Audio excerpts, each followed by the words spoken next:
c'est un retour à la dictature, un virage à 180 degrés.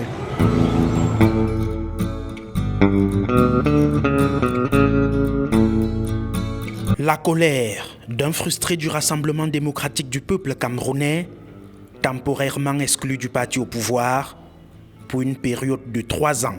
On comprend que la naïveté du président est dévoilée, c'est-à-dire que le président est agi. Il ne maîtrise plus rien et les gens font ce qu'ils font, ils mettent à exécution leur agenda caché. Agenda caché, la configuration politique actuelle du Cameroun fait croire à Saint-Éloi Bidon qu'il faut enterrer toute ambition d'un militant de base. La sanction de 36 mois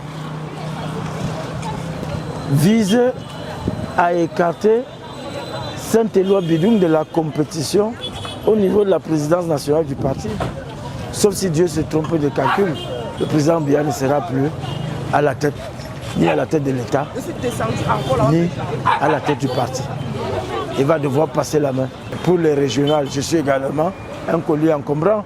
Rapporteur de la commission ad hoc de discipline du comité central du RDPC, le professeur Elvis Ngolengole, l'un des 16 membres de la commission, rejette toutes ces accusations. L'objectif des travaux d'une commission ad hoc de discipline n'est pas pour régler les comptes à quelqu'un ou à un autre militant, n'est pas pour créer la haine ou pour mettre les autres militants hors jeu. Le RDPC, par ce principe, ne rejette personne. Une impartialité contestée, des sanctions à tête chercheuse pour 78 membres au total. Le maire Abouna dit « Je voudrais être candidat ». On l'a sanctionné.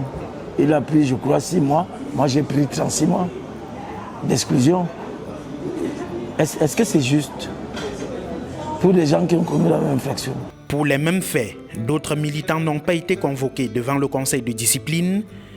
Une situation qui, pour cet analyste politique, dévoile davantage le grand malaise qui sévit au sein du parti au pouvoir.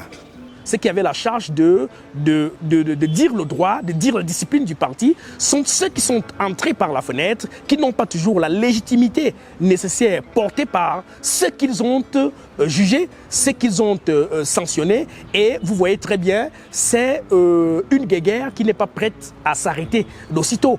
Ça manque d'élégance parce que la marmite démocratique du RDPC est en train de bouillonner. Si plusieurs sanctionnés rencontrés hors caméra saluent la sentence de la hiérarchie, leur position a bel et bien une explication. Ceux qui ont eu cette thèse-là, c'est davantage ceux qui ont été frappés de quelques blâmes.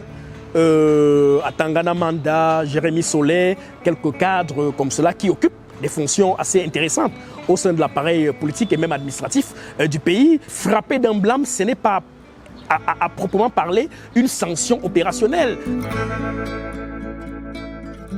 Sur l'application proprement dite des sanctions, seules les responsabilités purement politiques et internes au RDPC sont engagées.